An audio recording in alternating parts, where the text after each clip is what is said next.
मंत्र की व्याख्या मैं कर रहा हूं, वेद मंत्र कहता है कि उसको जानकर ही शब्द लगा है, ही माने और कोई मार्ग नहीं है, लेकिन फिर भी कहा कि नान्या पंथा विद्यते न, अन्य कोई मार्ग नहीं। जब ही लिख दिया था तो ये कहने की क्या आवश्यकता थी कि अन्य कोई मार्ग नहीं।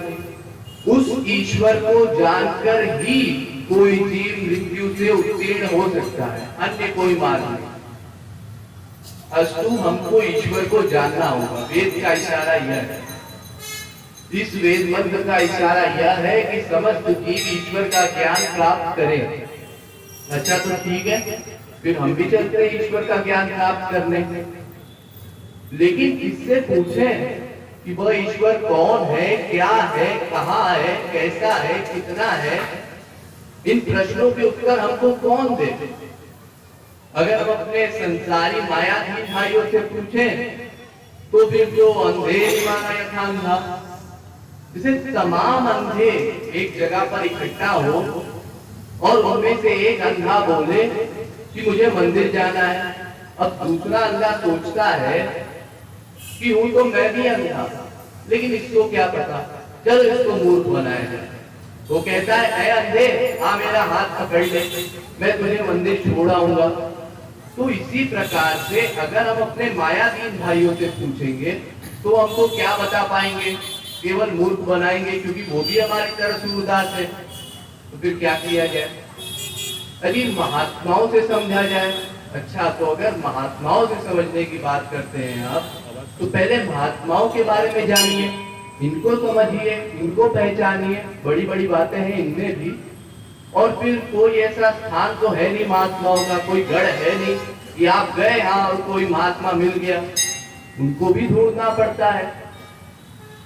आप कहें चलिए ग्रंथों को पढ़ करके समझ लिया जाए। अजी ग्रंथ को पढ़ करके अगर कोई उसका अर्थ सही सही समझ ले तो इसका अर्थ ये है कि वो ग्रंथ बनाने वाले की योग्यता के लेवल पर आ जाता है। असंभव।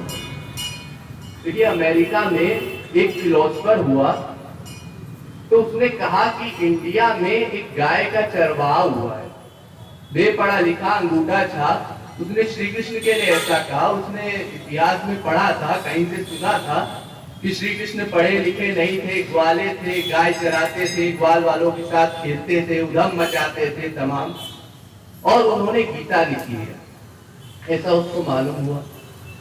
तो कहता है कि इंडिया के गाय के चरवाहे ने एक ऐसी किताब लिख दी जिसकी टक्कर की आज तक दुनिया में कोई किताब नहीं हो पाई।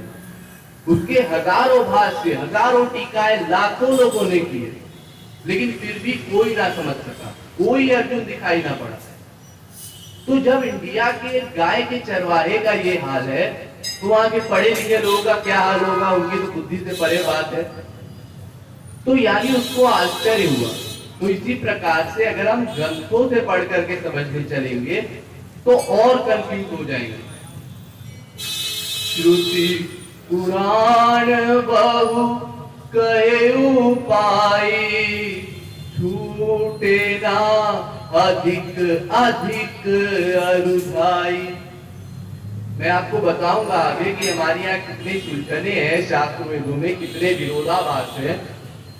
और फिर जैसे तुलसीदास जी की रामायण ही है, तो क्या उन्होंने अपनी रामायण में जो कुछ लिखा है वो सही है? अब आप कहेंगे ये कैसी बात हुई, अरे उन्होंने जो भी लिखा है सही लिखा है। क्यों जी, ऐसा हो सकता है उन्होंने गलत लिखा हो? यदि गलत कैसे? तुलसीदास जी महात्मा थे, महापुरुष थे। यदि ये तो आप मानते हैं कि तुलसीदास जी महापुरुष थे, लेकिन ऐसा जरूरी नहीं कि सब लोग माने कि तुलसीदास जी महापुरुष है। वो ये भी सोच सकता है अकेले में कि हाँ ये तुलसीदास इत्यादि जितने बड़े बड़े महापुरुष लोग बोलते हैं ये बड़े बड़े ज्ञानी अवश्य हैं, लेकिन महापुरुष है या भगवान के बराबर है, ये सब बातें हमको समझ में नहीं आती। हमको तो केवल भगवान के बारे में पता है। अच्छा ठीक है, चलो इनकी बात भी छोड़ दो, मैं आपको एक पक्का प्रमाण बताता हूँ भगवान के बारे में, जो सबसे पक्की बात हो प्रमाण वाली, वहां ले चलता हूँ। वो कौन सी बात है? वेद। वेद क्या है?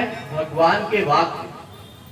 तो भगवान ने अपने बारे में यानी भगवान के बारे में क्या कहा, ये सबसे पक्का प्रमाण हो। अच्छा जी, तो चलिए वेद में भगवान ने एक मंत्र ये भी रख दिया कि ना वेद बिंबड़ुते तम प्रियंतम, चाट्यायनी उपनिषद का चौथा श्लोक। यानी जो वेद नहीं जानता वो मुझको नहीं जान सकता।